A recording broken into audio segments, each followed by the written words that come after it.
ginataang mackerel with sitaw and dahon ng sili. Tagal kong di nagluto.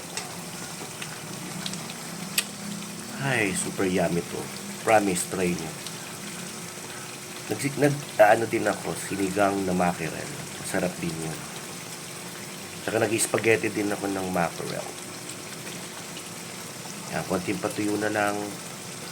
Tapos, ready to eat na. Yan. Sarap yan. Tapos medyo maanghang ng onti. Okay. Bye-bye. Enjoy your dinner. My dinner rather.